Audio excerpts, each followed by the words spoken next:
Okay, hi everyone, and welcome to this webinar of the outcome harvesting community. My name is Jules Geers, and I will be the moderator today. I'm an independent consultant based in Belgium, and I have been working with outcome harvesting since the very beginning. And I'm also one of the outcome harvesting community facilitators, together with Connie Hoiting and Carmen Wilson-Grau, who will now also introduce themselves. Carmen? Hi everyone, good morning. My name is Carmen Wilson-Grau. I'm based in Guatemala. I'm also an independent consultant specialized in outcome harvesting and one of the outcome harvesting community facilitators. Welcome. Hi everybody, my name is Connie Hoiting. I'm based in the Netherlands and I work as an outcome harvesting consultant as well. Thank you. Great, thank you. We would like to ask to keep yourselves muted and also to turn your cameras off during the presentations. After the presentation, so we'll have presentation for 30 minutes, and after that there's time for Q&A. You're very welcome to put your questions in the chat box as we go, and then after, when we really have the Q&A session, you can put in more questions, and you're also able to raise your hand and we will unmute you so you can ask your question. Today's webinar is about substantiating outcomes in a low-trust environment, and this is about Demo Finland's and NIMD's experience with an outcome harvesting evaluation in Myanmar. So they have a shared program in Myanmar, and they're both democracy support organization, and they will explain to you how they've used outcome harvesting. So the two presenters we have here today are Nick van der Jacht and Jonna Hapan. Nick is the PME advisor for NIMD, or in full the Netherlands Institute for Multiparty Democracy, and Jonna is the director of programs of Demo Finland. So I'm gonna let them start talking. Over to you, Nick.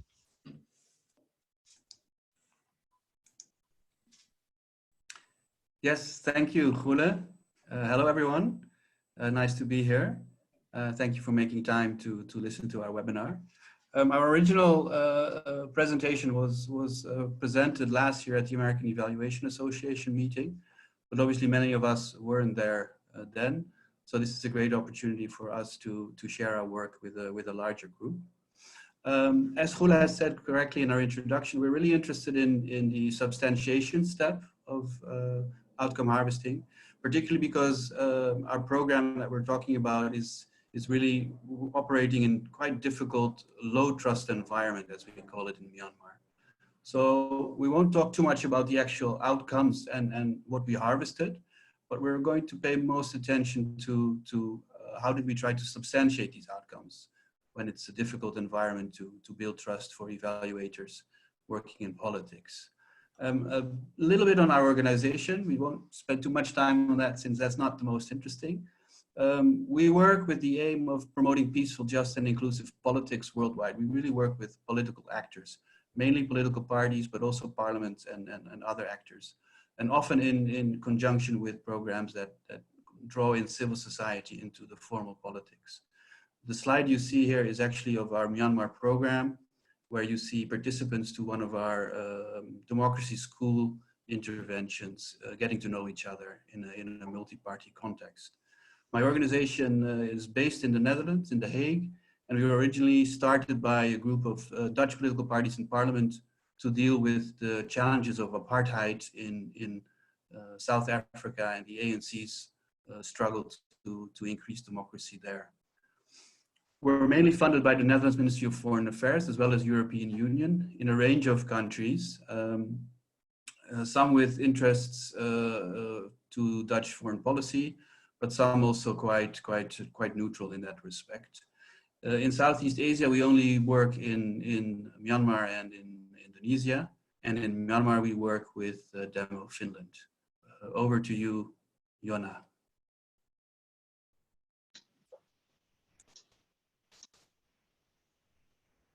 Thank you, Nick, and also on my behalf, welcome to the webinar, and nice to be here with all of you to present a few of our experiences in Myanmar from last year.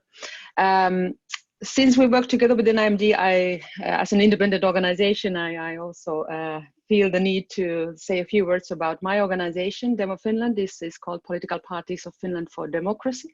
It's a cooperative organization of all the parliamentary parties of Finland who founded this organization 50 years ago to support democracy as part of, as supportive part of Finland's foreign policy at that time. So we work closely with our Ministry for Foreign Affairs and the Finnish Parliament, but still we are an independent organization with independent programs and managed independently by our board, which consists of all the parliamentary parties of Finland who work from as a multi-party basis altogether.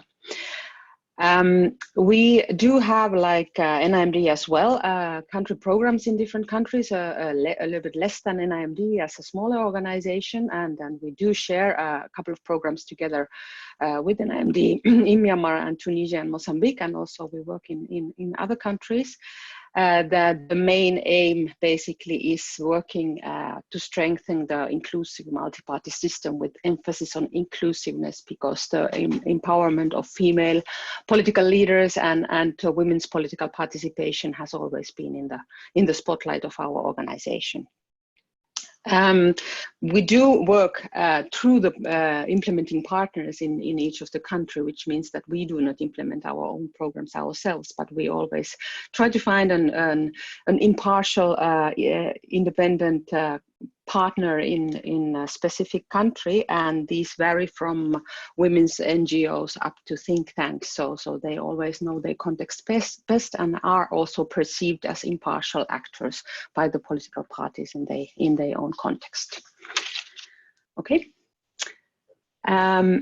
What we share definitely together with NIMD and also a few other democracy support programs that are in function, or organizations that are in function worldwide, is the approach. And I think it's important also when it comes to basically to understand how to monitor things based on outcome harvesting or whatever methodology. Is important to understand also what kind of activities, what kind of approaches are used, and what kind of outcomes are then possible to get out of that work. That's why we wanted to share this slide, in order to show you a little bit what does the democracy support based on our approach means in practice. And these are basically the ideas that, or the fields of work that we are aimed at. One of course is a dialogue. We facilitate dialogue by creating safe and informal spaces on multi-party basis, also between the political parties, but also with civil society. We work with political actors and political parties to make them more policy-based, programmatic, strategic, so that they are more close to the idea of democracy, so that people and citizens can rely on what they vote for and what they support. We do democracy schools, just like Nick explained with the picture from Myanmar. Democracy schools with emerging or aspiring or young politicians to train them and build the capacity on democratic values, but also on how to collaborate with each other, how to take inclusiveness into the picture, and how to do programmatic work in the political parties. We do work also partly in fragile and conflict-affected settings, where of course mediation and conflict management is also sometimes an important topic, and also has a lot of influence on the context where we work at. Diversity and gender equality as values and important principles, but also as approaches. So we do work with political parties, for example, in gender audits and gender plans and so on. And innovations on to see what new methods we could use in order to build practically to activities, but also then the monitoring like we are doing now in terms of the outcome harvest. Okay. I think it's to achieve and to measure some results in democracy programs maybe differs a little bit on what conventional development programs as such have in their plate. We tend to think that in our context where we work with democracy support, whatever actually the political context is, we face different challenges. And I think one of the most important, of course, is that the changes in political context affect democracy support programs or political party support programs much more than in a conventional development program.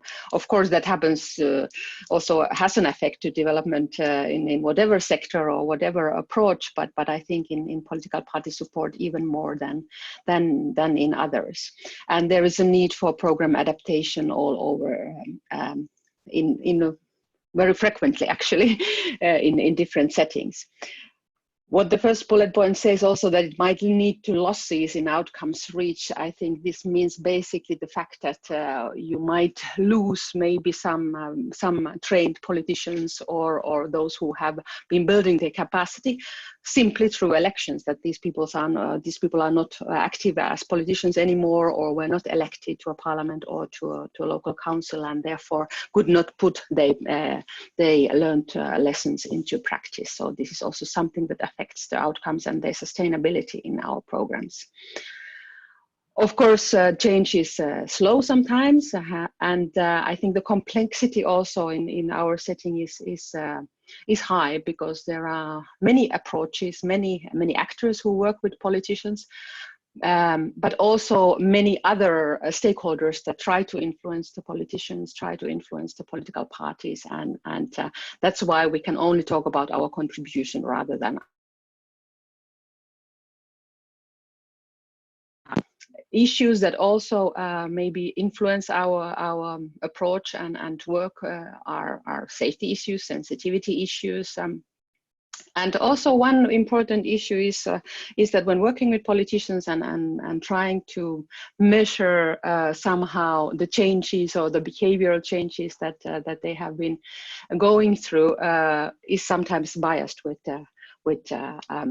some important positions that they might have, or they want to avoid unnecessary publicity. And this of course happened also in Myanmar, where the environment is low trust. Yes. Okay. A few words about the Myanmar School of Politics program. That was the object of our evaluation with the outcome harvesting. It's a shared program by NIMD and Demo Finland. It was one of the first state and region level capacity building programs based on multi-party collaboration in Myanmar. And we have a wide network of alumni from more than 40 political parties, as we include all the registered parties in each region and state in the big country of Myanmar, in those states where we work at. We also have a multi-party dialogue platform in place in one state where the parties work more regularly and more in a safe space environment to facilitate programs. Yes. And of course, before you can start measuring your outcomes, you need to know what are basically the things that you are expecting to have in your program. So we strive for increased trust among the political parties, but also the fact that they would be better structured and policy-based and actively voicing the interests of citizens. And thirdly, that they would have interaction and culture of accommodation between the parties. Yes. And final word about how we did the planning on the evaluation and how we designed it. Then we wanted to know, of course, what would have been after 4 years or 4.5 years of implementation of this shared program of ours, what would have been the behavior changes that the political parties and the politicians would have gained because of our program. But also we wanted to look a little bit what was the relationship between the expected outcomes that were just presented in relation to the harvested outcomes. So this was one of the reasons that we commenced this evaluation based on outcome harvesting. The evaluation users that we identified were all of us as our implementing team in order to adapt maybe the program a little bit better based on the results. For us as organizations to get credible evidence to test and to test also our theory of change. and also to test outcome harvesting and substantiation challenges in an environment like this, because we want to start using this methodology more widely in different country programs. And of course, our back donors are always interested in the outcomes of our programs, and this is an opportunity to bring them more information about this. We had a 2-day outcome harvesting session with the team. Some of them are in the picture. We had 1 day of reflection together with the team on the outcomes harvested, and then 2 full days of substantiation interviews with different stakeholders that are mentioned later on by Nick in this presentation. And after that, we did analysis, of course, but also substantiation then through email with some external actors. So I give back to Nick to explain a little bit about the substantiation process. Thank you, Jonna. So like I said from the start, our interest really was in this presentation to dig deeper into what does it mean to substantiate outcomes, so testing their accuracy and validity with outside informants, both knowledgeable but independent of the intervention. So this, in political context, is a bit challenging because politicians don't easily engage with evaluators, and moreover, some of the work we do is not easily known by people who are really fully independent from the program. So we had to make some choices there, which we'll talk about. We had a few previous experiences at NIMD with outcome harvesting through external consultants. So Jule and Ricardo looked at our programs in Mozambique, Tunisia, and in Colombia. And there we already found some issues there, that substantiators were usually unwilling to meet with an external evaluator for interviews because of the sensitive issues in sometimes tense political environments, such as Mozambique was at the time. Also, our own implementing teams, so our own colleagues, are all not prepared to have external substantiators discuss outcomes with politicians, because it would affect or possibly affect the working relationships if you start talking about contribution, especially. Also in Tunisia, substantiators were not very comfortable in reflecting on results on substantiation questions with external evaluators. And in Burundi, which obviously is very much in conflict at the time, we had an evaluation of a US government program on political dialogue, where there was so much lack of trust that there was not willingness of substantiators to go on record with their names. So that basically means that there are some challenges in finding substantiators who will be able to talk unbiasedly. An additional challenge is that some of this work on politics doesn't get documented very well, particularly in Colombia. To look at program documents or outside documentary evidence of change, just not available. So it becomes a challenge also. So how did we approach this in our Myanmar evaluation together, Jonna and myself, with support from Jule? We did decide to preset some appointments with substantiators, which we identified would likely come up as useful substantiators before the workshop actually started. So we could set some meetings in the second half of the week that we were harvesting. And we explicitly said, let's try to have outcomes substantiated by more than one person, so we have more perspectives and we have a stronger evidence base. We also found it very important that we introduce the evaluation questions in advance, not the actual outcomes that we harvested and that we wanted to have substantiated, but to have a more sort of bounded information to the substantiators on what this exercise was about to reduce their distrust. So we wrote an introductory email with explanation of the purpose. We did say, please, we would like you to go on record, but if this is difficult for you, you have the option to remain anonymous. And we purposefully decided to do this evaluation with Jonna and myself, who are slightly removed, obviously, from the implementation team, but still, part of the organization that's delivering the program. There's also risks involved in that in terms of biases. So how did we approach the actual identification of substantiators?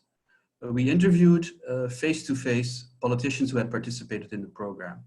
And this would include senior leadership staff of the main political parties up to the level of even secretary generals. For the state level, so this is the province, ethnic ministers, as they are called. We talked to alumni of our democracy schools intervention, so they would belong to specific parties in different states. We interviewed government officials at the state level, and then also political party ordinary members. And our more independent sources, because these were essentially all somehow related to the program and receiving some of its interventions. The electoral board, so the Union Electoral Commission, was more independent. We used ambassadors of our governments in country to help substantiate. And we went to a number of democracy support peer organizations working in Myanmar. And we did find one or two outcomes that we could substantiate in documents that were outside of our own program documents. So we harvested 29 outcomes with the team for about a 3-year program period. And through this substantiation, we were able to substantiate almost all outcome descriptions. Only significance and contribution parts of the outcomes sometimes were only partially confirmed. Particularly some outcomes related to the Electoral Commission, which is the most, I would say, most important political body in Myanmar. They were not able to substantiate fully some of the outcomes because they were so clearly coming from different perspectives when it comes to identifying significance and contribution. And their politics definitely played a role where they prefer to be seen to be much more autonomous and less influenced by what our programs have to offer, but more taking on their full role as an electoral management body in the country. We did realize that there were some risks for social desirability biases in our interviews, because we had to use colleagues from the program team to translate in Myanmarese. And we had to have an introduction with someone people already knew. So we couldn't come in unannounced and unaccompanied. We may also have lost some evidence in the process of translation, since everything has to go through Myanmarese, since government officials and politicians are not even allowed to speak in English about their work. So trying to identify multiple substantiators, trying to search for documents, and emphasizing going on record, we thought we could address some of the social desirability biases. We also think that we did, in going out to interviewing so many substantiators, gain a lot of extra information and context provided by these politicians, who in the end were obviously very, very knowledgeable. So what are our takeaways from this exercise? First of all, did substantiation meet our needs? And we think yes. We had anticipated a credibility deficit because it was difficult to reach politicians and gain their trust in this environment in Myanmar. And we wanted our substantiation to be as extensive as possible, so we could sort of anticipate and reduce this risk of this deficit. And we feel we achieved that. But we gained some other, I would say, advantages: much better understanding in how the program actually works, but also the evaluation made our stakeholders trust us more and trust the program more, which helps us in further rolling out this program in Myanmar. Maybe some 4 points on how we are now proceeding to substantiate in the future in our political programs. So obviously we did encounter in the substantiation quite a range of perspectives on very key issues. And we feel that face-to-face interview data is really needed to be able to capture these nuances and divergent views. And that doing it just, for example, through emails, you really lose out quite a bit of evidence and context. A second point is that we wanted to see if having multiple substantiators for the same outcome gives you sufficient triangulation to address some of the risks of social desirability biases that we had with our substantiators, because they were obviously connected somehow to the program, and we used our own colleagues to introduce ourselves to the substantiators and to facilitate these interviews. So we're not sure yet, but we think we covered a little bit the risks of not full dependence of the outcomes that was with the substantiators. And then a third point, we really think that when you do outcome harvesting of political party support, you really need to consider carefully how you can balance the political diversity that you're gaining amongst the substantiators. Because if you gain more diverse substantiators, you increase the likelihood that the outcomes harvested will be interpreted differently for political reasons or just for reasons of perspectives. So it becomes quite difficult really to say, okay, how many substantiators do you need? Do they all need to be from different parties? They all have their own perspective on a certain outcome. And you need to be, I think, careful to not have too many substantiators, but also not too little. And our last point really is about planning a little bit better beforehand, which outcomes that are likely to be very sensitive. For example, talking about mitigation of conflict or having reached a political consensus on a policy reform, that the best way to substantiate that would be perhaps to go for totally independent substantiators. This way you would avoid politically driven bias or risk of ruffling the feathers of your program's counterparts. The difficulty here is what is really a totally independent substantiator, but this is something that we're looking at in the future, to not only rely on politicians who are part of our programs, but to see if we can find more expert or more independent substantiators to help us. All right, that's it really. Thank you for your time. Over to Gule. Yes, thanks a lot, Nick and Jonna. Great information. I'm looking at the questions here. Let's see.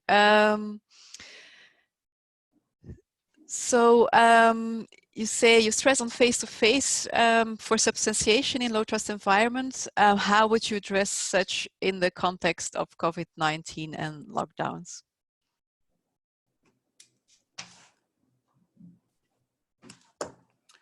Yeah, shall I take that one straight away? Because yes. It's actually something that's affecting my current evaluations of our program in Kenya, where I did an outcome harvesting workshop just a week before the lockdown started. And some substantiation interviews I was able to do while in Nairobi, but for a number of them, we had to do them through email and Skype calls, which is actually what I'm doing right now this week. And it's proven much more difficult to get a hold of people, for people to commit to time slots for engaging on a conversation through Skype.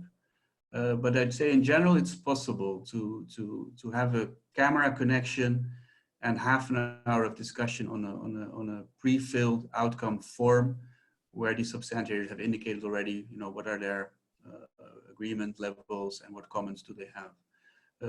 But it's a bit more constrained, obviously, than a 45-minute face-to-face interview at someone's workplace. But it's possible. Great, thanks. Jonna, is there anything you would like to add to that?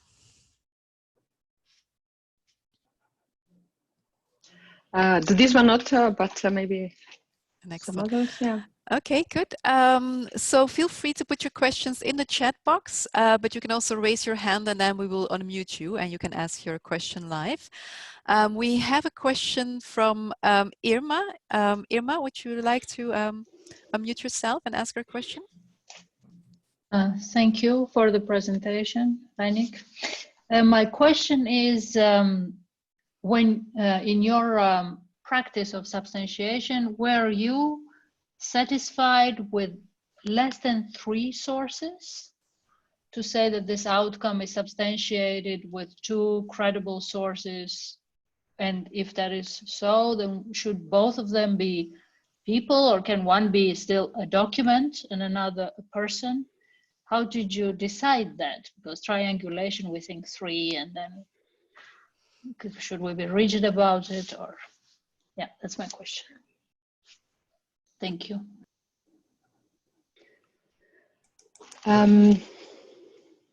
Do you want to start? Go ahead, Jonna, go ahead. Yeah, actually, yeah, that's a very good question. We did not have actually a rule that we would have had like a certain amount of sources for each of the outcomes. We in the beginning, when we were planning the evaluation, we decided to have at least two for each of the outcomes, and in some cases we had, for example, like a document which would have been a report or some sort of other document like the MOU between two organizations involved in or linked to one of our outcomes, and then an interview with face-to-face with someone who would be knowledgeable about the situation. In some cases we had in some cases we had even 4 substantiators coming from different political parties, so they would all substantiate the same outcome. So it depended a little bit on the outcome and on the nature of the outcome, because obviously for all of them we didn't have documented information at hand or couldn't have that. So basically it varied a bit what kind of sources we used in each of them. But as a basic rule, we tried to follow the plan that we would have had at least 2 for each of the outcomes. Okay, thank you, Jonna. There is a challenge of getting totally independent substantiators. This is because they are usually suggested by the implementing team, and as such, there's elements of bias. How do you anticipate to go about getting such totally independent substantiators? Shall I take that one, Jonna? Yeah. Now, this continues to be a challenge in our work, because if you, for example, an ambassador of the Finnish mission in Myanmar, he or she knows generally about our program, and he or she would open training sessions, for example, or be there when the dialogue sessions close.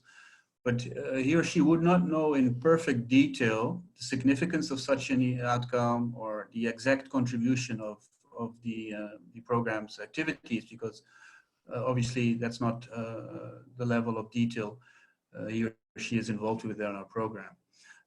So they are there, totally independent substantiators, but difficult to find. And also peer organizations, for example, an organization like International IDEA, an International Democracy Support Organization with a program in Myanmar. They're obviously not affected in any direct way by interventions of the program, so independent in that sense. But they also don't have all the detail of how certain change is experienced by specific politicians in a state which has been in conflict. So yeah, it's very difficult. Some of the work we do just doesn't, go up to rise above the radar where anyone can see and understand it, or discovered in the press or in TV. Some of it is just quite confidential in itself, which means you only know about it if you have somehow been involved in the actual program activities. Yes, I think that's very true, and I think one more important element to that is that many of our outcomes were related to the trust built between the political parties, and it is something that is built between them, and it's by definition difficult to measure what is trust and what is good trust, and how do people feel about the trust, and is it enough or is it not enough, or is it a change to something that was there before, or is it not a change? But definitely it's difficult for someone.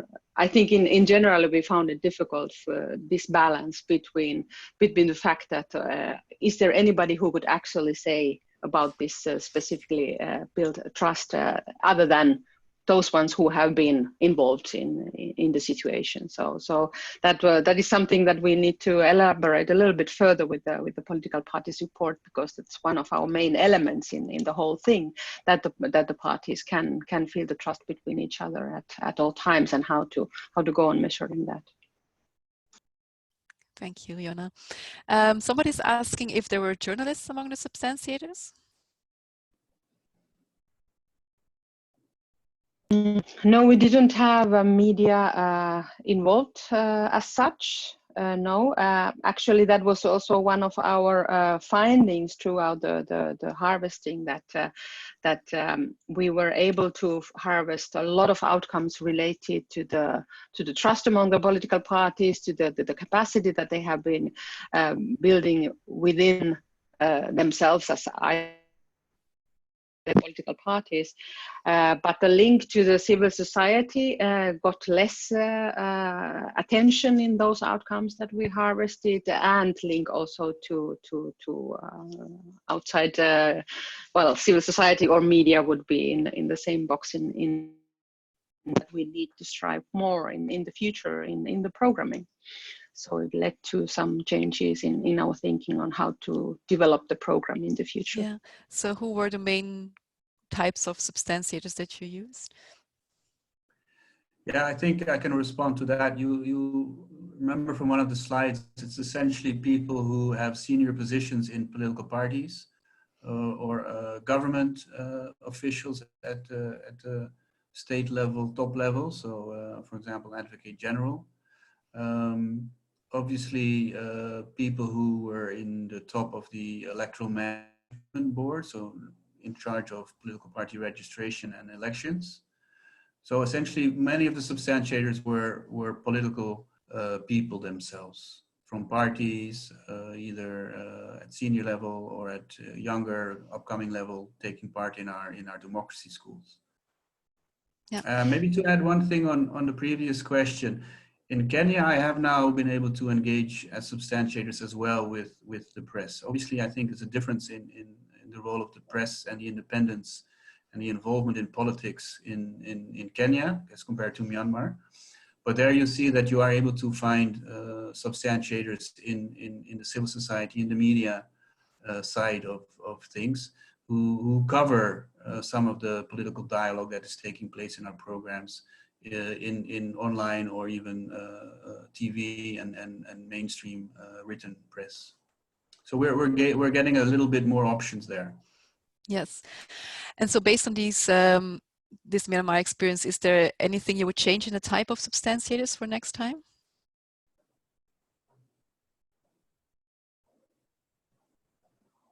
Would you choose different people? Or would you leave out some of these types of substantiators? I think we had quite a different, like diverse group of people representing different groups, because some of the political party substantiators were really from the party headquarters who knew our program, but the persons were not necessarily the ones that have been participating. They were higher level or in the leadership position, deciding about their party members to be part of our program, and through that lens seeing how the outcome had been. And then we had some of the, like Nick explained, the electoral management body, like the official part of our work, and then those who were more linked to as participants, either in the dialogue processes or in the democracy schools. So quite a diverse list of people, and then also some other actors who work in this field in Myanmar. But I think we would need to see a little bit more, maybe if it would be possible, just to try to may have a solution or find a solution to this balance on how to ask a little bit more from outsiders, but taking into consideration that they are not able to tell too much in detail about those outcomes that link to internal successes like the trust builder. So maybe I would try to look for a little bit more outsiders to look into our program in the future, but then they would need to substantiate those outcomes that they are able to substantiate. That's what I'm trying to say. So not definitely not all of them. Yes, and if I may add, I think I would certainly go for similar sets of substantiators in future evaluations, because they really make you understand the program so much better. They bring so much context and detail how they experience change in their organizations, that I'm quite convinced that face-to-face interviews with these politicians is really key to doing good substantiation and good outcome harvesting. I'm having much more difficulty now when I have to do things through email and Skype interviews, in really getting to understand the nitty-gritty of how change has affected individuals. Yeah, great.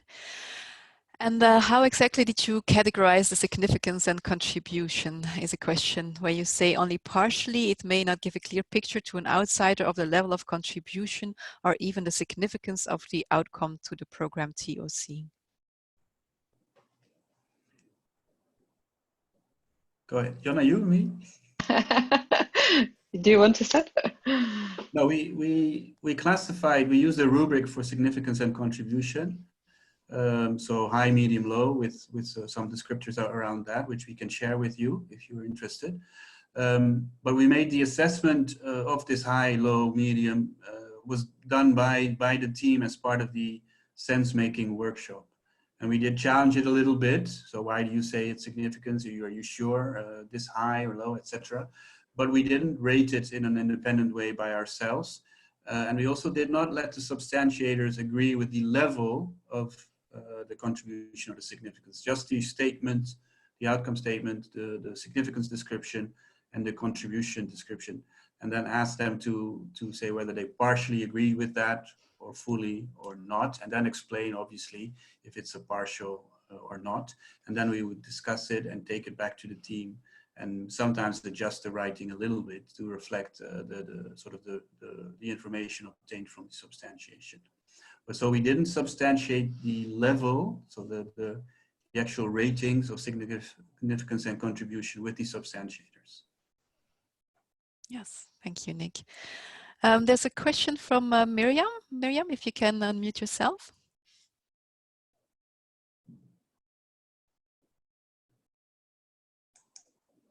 Hello, I hope you hear me. It's a bit soft, Miriam. Can you put your volume a bit louder? Well, I hope so. Or talk a bit louder? I'll try. Yeah, thanks. Can you hear me better now? Yeah, I was responding to this discussion about do you ask people who are inside the process because they know best what the results are, or are you looking for people from outside for them to be really independent? But I was thinking, if you really have to go inside to understand what has been achieved, when you're talking about trust, in the end, that trust is not just an end in itself. It's an end to it's a means to an end. So if people within the program are saying, yes, this activity has given us more trust, but for an outsider who's looking at, is our democracy functioning and are we having less problems, then that should still be visible to outsiders, right?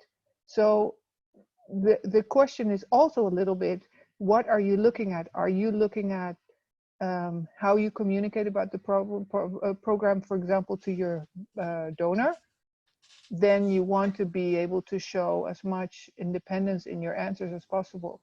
But when you are trying to figure out, are we going somewhere, when you're looking at the short term, then you can, it could maybe suffice to just look at the people who are inside the process. But I think it should not be enough to say, yes, we have achieved trust between political parties, at least in the countries I'm working in, because everybody in the political parties understand each other very well, and they have, you know, they don't agree, but there's not really necessarily a trust issue. They just don't represent anybody. Thank you. I think that's really interesting point of view. If I'm not sure if I got you right, but I tried to comment on how I interpreted your comment.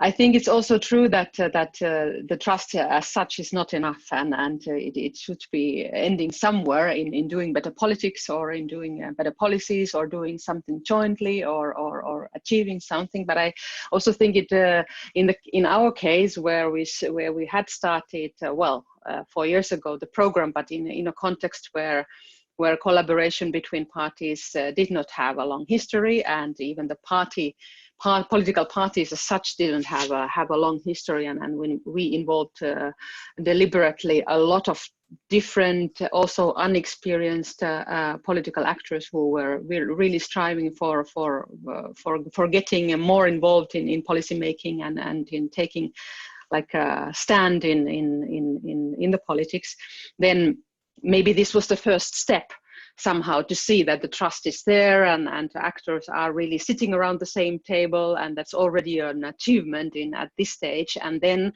after a while, when this is more like a habit or more like something that happens, a procedure, then they might come up with something that also outsiders see, that there are more joint proposals, or there is more collaboration that you can see as a citizen or as a civil society representative happening in the political discourse or something like that. So maybe that's coming in the future, but at this stage, I think most of our outcomes were related to the fact that we actually succeeded to get these people around the same table, and that was already an achievement as such. There were also outcomes that were relating to concrete things, but not so many yet. And I think also NIMD's and Demo's approach is that we wouldn't be then somehow choosing those topics for the politicians. What are the things that they would be elaborating together, but they would come up with these ideas themselves and take those further. So it's a little bit longer process, but you're right that it shouldn't be just enough that, okay, we have this nice trust and people can say that they trust each other, but then the politics, what you see from outside is different. Yeah, maybe to add to that from a different perspective, remember outcome harvesting, the outcome is not trust an outcome. Right? You have to have an observable behavioral change. So in its essence, Miriam, it's already what you're saying. You want to see what the trust led to, and that's what you capture in an outcome, and then subsequently you try to substantiate and describe the contribution about. So in the case of the Myanmar Shan state level dialogue, which is essentially about trust, we didn't have an outcome that says, okay, participants to the dialogue platform now trust each other. No, it's actually participants to the platform developed a joint policy agenda with these issues for legislative work that they would want it together. So that's the behavior that you can see, and you can have someone from outside look at it and confirm whether this behavior took place or not, although it's a challenge. But you're right, Miriam, we're looking at how trust then becomes visible in behavior, such as an agreement signed, a reform passed, joint legislation in Parliament, for example. Okay, thank you both, and thanks, Miriam, for asking the question. There's another question that says, what made that you were successful in finding substantiators in Myanmar as opposed to Mozambique or Burundi? So you mentioned what you did, but what was decisive and different? Should I take that one, Jonna? Yeah. Well, I think the real difference was that we announced a little bit more in advance that we would be coming to the substantiator. We pre-identified, but most importantly, we decided to have our program team play a role in facilitating our interviews and in translating, so there wouldn't be such a gap between external evaluators. We were part internal because we were identified with the donors to the program, so NIMD and Demo. Whereas in Mozambique, for example, or in Burundi, we had fully external evaluators do the work, who were then, one, not easily seen to be okay by the substantiators, but also by the implementers felt there were some risks, for example, in introducing a complete unknown person to come with fact-finding questions and evaluation approach to these politicians, particularly, for example, in Mozambique, where the politicians were from former armed rebel movements and very distrusting of each other.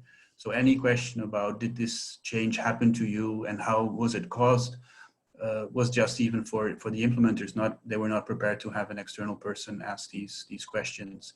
It would actually harm their ongoing working relationship with these political actors. Great, yes. Okay, and did you distinguish substantiating the outcome description from significance or from the contribution? Jonna, you want to take that one? Yes, yes, we did. Actually, we asked the substantiators to reflect on both on the outcome description and then also on the significance and on the contribution with the same scale of whether they fully or partially agree or disagree with the description or with the wording that we were using. But having said that, I think the wording is maybe the key here, because we needed, of course, to translate everything into Myanmar language, and it is, of course, something that we might have missed something lost in the translation a little bit, but we tried to do our best in the translation to see that they really looked into how we really described the outcome, or how the team described the outcome, and how did they describe the significance of it in the society or in the political scenery, and what was the contribution of our program into it. Yes. Okay. And so who did the actual substantiation? So someone's asking, were the external consultants or people from the implementing organization? So just asking because of the confidentiality. Yeah. So there were no external evaluators involved, in the sense that the evaluators were myself and Jonna. So we are internal in the sense that we are evaluation professionals within our organizations implementing this program. The team implementing the program in Myanmar didn't do the substantiation. We did that as internal evaluators. That's how I would describe it. Yeah. And did you meet the substantiators alone or together with program staff? Yeah, so this is one of the risks I mentioned. We in order to be able to meet with politicians and have this discussion, we had to be introduced, and for language and translation purposes, by someone who spoke Myanmarese. So that meant involving, I went with one of our program officers in Myanmar, and Jonna went on a set of interviews at some other locations with our country representative. So in that sense, we were accompanied by someone from the program. So we had to decide whether that was too compromising, but we realized if we didn't do it that way, we wouldn't have access at all. And an external evaluator wouldn't at all even have come close to meeting these substantiators. Yeah, great, thanks, Nick.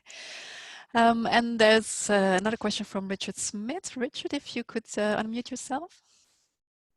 Thank you, Hula. Thank you, Nick and Jonna, very much. I'm really enjoying this discussion of using interviews to substantiate. It's not something I've done in a face-to-face sense, and it seems like quite a luxury to have that kind of actual FaceTime with substantiators, but clearly very rich potentially as well, despite the challenges. My question, though, is on considering the great sensitivities of the environment you're working in, or around the world environments, did you consider an alternative to going to substantiators, telling them, okay, this is the outcome we understand, this is what we understand by the contribution significance, and asking for their reaction? Did you consider, instead of doing that, doing something a little bit different? By what I mean is asking them for their version of what happened and how, and then comparing that offline, so to speak, to what you got from the harvesting exercise? Let me start first. I'm sure, Jonna, you also want to add. No, we did consider it, not in advance, but in practice, in the face-to-face interviews, this sometimes would happen, actually, because the language, as you write it down, or as the team has written it down, is still quite, complex and complicated, and doesn't necessarily immediately align with what the substantiator has in her or his head. So sometimes we would be paraphrasing, or we're just saying, this is the change. How do you think this has come about? And then listen to that and see whether elements in the contribution description were, for example, being addressed by the response from the substantiator. So we had to sort of improvise a bit, I would say, in the interviews. At least I had to. I don't, Jonna, you have to add. By when I could see I was getting stuck and I wouldn't, wasn't sure I was was making sense with what I had read out and then had been translated in Myanmarese, and then the response told me again after translation, I think we have a mismatch here. I would try another tactic, which is what the way you describe it is another approach really, in just stating the outcome and then having more of a probing discussion on trying to get out elements of significance and contribution from a discussion that then took place. And that's a luxury, and it was a lot of fun, obviously, for evaluators to do that, but it built great rapport also for the program with their beneficiaries. And on the cost side, I mean, maybe a question coming up later, or if you don't have time, it wasn't too expensive since we had a number of, you know, sunk costs that we were able to, obviously our time, like Jonna and my time, we didn't have to bill anyone for that. The travel was affordable, the meetings were affordable. So, but obviously as an external person, yeah, you need to take the cost element into account of such an extensive face-to-face substantiation process. Thank you, and thanks, Richard, for the question. And so in these experiences, it's the substantiation was also done right after the harvesting of the outcomes, right, which is a challenge in itself, because you don't know yet which outcomes you're going to have. So, but it's also making best use of the time that you have. Is there any advice you can give and when other people want to try this out as well, to do substantiation immediately after harvesting, what to keep in mind? Or things that haven't worked? I would say I would recommend to give some time in between, definitely.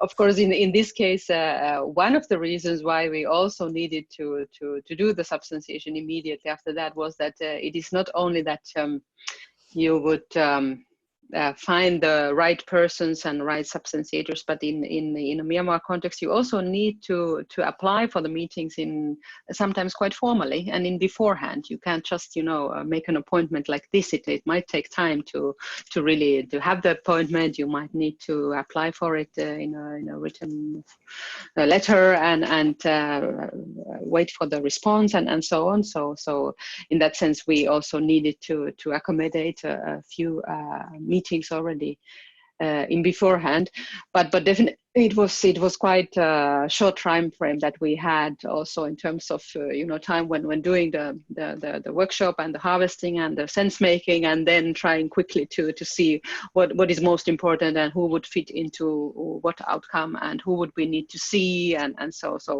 more timing in between definitely would help, I would say, but of course it's then a question of prolonging the time period in the country for longer. Yeah, but even with setting up these appointments beforehand, I don't think you had an experience where you had contacted the wrong people, right, to do substantiation. Those were people that could really substantiate. Not necessarily, because it was quite many people that we actually contacted, and quite many meetings that we had at the end of the day, not only one or two here and there. Yeah. Nick? What was I going to say? Well, we had one or two substantiators we had identified who couldn't make it to the appointment, or just because of time constraints. But that was all. Yeah. Yeah, great. Okay, with that, we've come to the end of this webinar. So thank you very much to Nick and Jonna for your presentation. That's really very informative. So we'll be recording this. We have been recording this webinar, so it will be made available for those of your colleagues that haven't been able to join. And if you have more questions, you can also ask Nick or Jonna directly. Their email addresses are here on the slide. Then I also want to inform you about our next webinar, which will be taking place next month and will be presented by myself together with Richard Smith and Leon Hemkemeyer from the European Partnership for Democracy. And this will be, so the title is Evidence for Learning Using Outcome Harvesting to Evaluate Dialogue Processes in 9 Countries and to Review the Underlying Dialogue Support Method. So this was an evaluation done by Richard and myself as an external evaluation in these 9 countries, but it was not just internal, so it was actually external internal, and we will also explain the role of the internal evaluator here, which was quite a heavy one. So we hope to see you all there on May 26th, and this will take place at 4 p.m. CET. So thank you very much for joining, and see you next time.